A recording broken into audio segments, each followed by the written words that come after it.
अस्सलामुअलैकुम वरहमतुल्लाह। देखें भाई, अब ये जो मौजू है ना हमारा, ये है हमारे बहुत सारे नौजवान जो नए नए जो हकीम हैं ना जी, तालिब इल्म जी, उनके ज़बरदस्त इसरार पर हमने ये सिलसिला शुरू किया है। हमारा कोई ऐसा इरादा नहीं था, ना हम अपने आप को कोई बड़ा हकीम समझते हैं, ना हम ऐसे हैं, लेकिन बस वो बच्चों का एक यानी गुमान है हमारे ऊपर। तो कहते हैं बाबा पगड़ी वाला पता नहीं झूठ नहीं मारता, ये अच्छा ही होगा। ये तो अच्छे गुमान की वजह से फिर उन्होंने हमें बहुत सारे कमेंट किए हैं कि कुछ हमें सिखाएं। इंडिया से भी दरख्वास्त की है बहुत सारे हुक्मा ने कि वहाँ हमारा कानून नहीं है हमारे पास कोई, तो आप इस पर भी हमें कुछ बताएं। तो मुख्तलिफ इलाकों से, सऊदी अरब से, जद्दा से हमें फ़ोन आया कि इस पर भी कुछ थोड़े बहुत आप समझाएं, आप हकीमों को, नए हकीम। और हमारे जो बड़े हैं, हमारे बड़े बुजुर्ग हैं, उनसे तो हमारा सबक हो गया ना, वो हमारा सबक सुन लें। तो नए जो हकीम हैं उनको इंशाल्लाह इससे बहुत फ़ायदा होगा। ये कानून देखो ना, ये कानून फितरत है, इसको समझना बहुत आसान है। ये कोई ऐसा मसला मुश्किल नहीं है। थोड़ा सा आप गौर करें तो इंशाल्लाह रोशनी फैल जाती है। जिस तरह ये बल्ब की रोशनी नहीं है, तो इस तरह ये एक रोशनी है, एक नूर है इसके अंदर, जो बिल्कुल राहें खुल जाती हैं। हर आसान इलाज बहुत ही आसान हो जाता है इसमें। फिर तशखीस भी बेहद आसान है और इलाज भी बेहद आसान है। आज जो हम देंगे ना आपको, 3 कावे, 3 कावों से आप हर किस्म का इलाज कर सकते हैं। 3 कावों से इसमें देखें, कुछ बीमारियां ऐसी होती हैं जिसके अंदर, जिन बीमारियों में रतूबत ज़्यादा होती है, ब्लड प्रेशर लो होता है, ज़ुबान के ऊपर सफ़ेदी होती है, ये बार बार मैंने ये बताया है। ज़ुबान के ऊपर सफ़ेदी होती है, कसरत से पेशाब आता है, हल्का पीला भी हो तो आता खुल के है। ये सारी जो अलामतें हैं ना जी, सर के दाएं हिस्से में शाम को दर्द होना, ये भी असाबी अलामत है।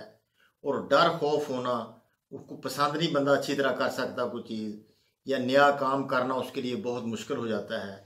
अक्सर ये कमज़ोरी भी बहुत ज़्यादा बंदा महसूस करता है। तो ताकत की बड़ी कमी होती है बंदे के अंदर। तो ये बंदा दरअसल असाबी है। उसके लिए कोई उसके अंदर बहादुरी नहीं होती। जो नए बच्चे होते हैं ना, स्कूल वाले, वो बच्चे अपना होमवर्क बड़ा जल्दी करते हैं, बड़ा डरते हैं कि वो उनके अंदर यानी कोई हौसला नहीं होता उनके अंदर, डर खौफ वो एक्स्ट्रा डर होता है। आंखें बिल्कुल उनकी सफ़ेद होती हैं, ज़ुबान भी कदरे सफ़ेद ही होती है। तो ऐसे बच्चे जो हैं ये असाबी बच्चे होते हैं। इनको क्या कावा पिलाया जाए?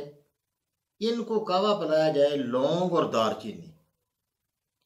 इससे इनका पेट भी ठीक हो जाएगा, पढ़ना भी इनको आसान हो जाएगा, इनके अंदर बहादुरी भी पैदा हो जाएगी, हौसला पैदा हो जाएगा, मुआशरे में बहुत अच्छे बंदे ये बनकर चलेंगे।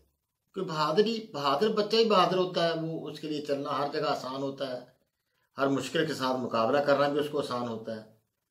तो इसको फिर लौंग, 2 दाने लौंग और थोड़ी सी दालचीनी, 1 इंच का टुकड़ा, पानी में खूब इसको उबाल लें। उसमें गुड़ से इसको मीठा करें, अगर हो सके चीनी भी डालें, चलो। अगर गुड़ नहीं मिलता, गुड़ से मीठा करके इसको 1 कप सुबह, 1 दोपहर, 1 शाम पिलाएं। 21 दिन काफ़ी है इंशाल्लाह। 21 दिन में मुकम्मल तब्दीली इसके अंदर आ जाएगी। अब रसौली जो होती है ना, रसौली, ये पानी वाली तहरीक से ही रसौलियाँ बनती हैं। वो भी साबर मुल्तानी रहमतुल्लाह अलैह ने लौंग दालचीनी के कावे से रसौलियों का इलाज कर दिया। तो इससे रसौली का भी इलाज हो सकता है। अगर बच्चों में रसौली हो, बड़ों में रसौली हो, तो इससे भी उनका भी इलाज हो सकता है। तो ये कावा ये है। दूसरा कावा है गर्मी वाली बीमारियों के लिए, कि जिसमें जर्दी होती है, आंखें भी ज़रा दर्द होती है, ज़ुबान के ऊपर कोई मैल वगैरह नहीं होती, साफ़ कोयले जैसी ज़ुबान के रंग की, दमकती हुई सुर्ख रंग की ज़ुबान, ये गर्मी की अलामत है। पेशाब के अंदर जर्दी भी गर्मी की अलामत है। थोड़ा ब्लड भी उसका, प्रेशर उसका हाई होता है, ये भी गर्मी की अलामत है। तो ऐसी अलामतों के लिए फिर ठंडा कावा, वो होता है ज़ीरा, सफ़ेद और छोटी इलायची। ये बराबर वजन आप पीस लें, आधा आधा चम्मच सुबह दोपहर शाम। आप ये आधे चम्मच से 1 प्याली तैयार करें और इसमें चीनी डालें। आप इसमें गुड़ नहीं डालें, चीनी डालकर उसको दें। इंशाल्लाह इससे भी बिल्कुल जो पेशाब, जर्द पेशाब है, चंद दिनों में सफ़ेद हो जाएगा। हर उस बीमारी की जिसकी आपको समझ आए या ना आए, तो जर्दी अगर हो पेशाब के अंदर तो उसको सफ़ेद आप कर दें, बीमारी भी चली जाएगी। बीमारी अपने घर जाएगी, ये बंदा अपने घर जाएगा इंशाअल्लाह। इस काबे से आप इलाज कर सकते हैं। ये हो गया। अब तीसरी बीमारी जो है वो गर्मी, अपना सर्दी वाली, खुश्की वाली, तेजाबियत वाली। वो कैसे पता चले कि तेजाबियत है? उसमें जो मुंह का जायका होगा ना सुबह के वक्त, वो तुरश होगा या कड़वा होगा या तुरश होगा, इस तरह का जायका हो सकता है। ये भी एक अलामत है। दाएं कंधे में दर्द होना, सीधी दर्द, ये भी दर्द है। पेट का कसा हुआ होना, ये भी उजलाती खुश्की वाली तहरीक है। सर के पिछले हिस्से से दर्द का उठना, ये भी खुश्की वाली तहरीक है। तो ऐसी ज़ुबान के ऊपर काट आना या ज़ुबान के ऊपर छोटे छोटे दाने से हो जाना, ये भी तेजाबी अलामत है। ज़ुबान के ऊपर दरमियान में थोड़े से रंगत, उसकी क्रीम सी रंग की रंगत हो जाए या मैली, किनारे लाल होना, ये भी तेजाबी अलामत है। तो मुंह का जायका भी तुरश होता है। इसमें आप बताएगा आपको कि मुंह का जायका मेरा बहुत खट्टा रहता है, तुरश रहता है। तो ये है उजलाती सारी बीमारियाँ। उजलात जो है ना जी, ये अगर गालब आ जाए, तेजाबियत गालब आ जाए, तो फिर सुफरा बढ़ जाए ना, जब मेडिकल वालों के लिए भी बहुत बड़ी राज, छुपा हुआ राज है। अगर इस बात को मेडिकल वाले भी ले लें तो बहुत सारी बीमारियों पर वो काबू पा सकते हैं। तो क्या है कि जिगर को तेज करना। एक रिपोर्ट हमने पढ़ी, मेडिकल वाले भी कहते हैं, अमरीकी या बरतानवी कहते हैं कि काश हमें पता चल जाए कि जिगर को इस तरह तेज कर रहा है। तो ये गर्म तर चीज़ें जिगर को तेज कर देती है। और इसमें हमारा जो काबा है वो है अजवैन और पुदीना। देसी अजवैन ले लें, पुदीना ले लें, इसको बरीक करके रख लें। आप आधी चम्मच से एक प्याली बनाएं, ये इसमें गुड़ डालें, गुड़ से बेहतर है कि मीठा करें।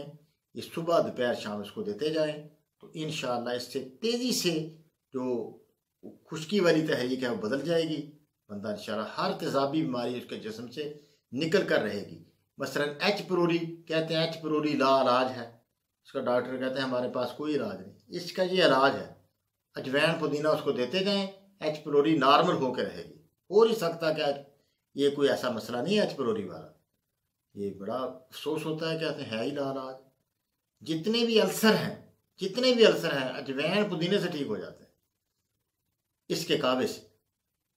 तो एक ने पता नहीं कौन से अल्सरों का नाम लिया, हमें तो पता नहीं, ऐसे हम तो इतने ज़्यादा पढ़े लिखे बंदे भी नहीं, तो पता नहीं कौन से अल्सर का उसने कहा। ये अल्सरों का भी बताओ। हर अल्सर का इलाज हरारत बढ़ाना है।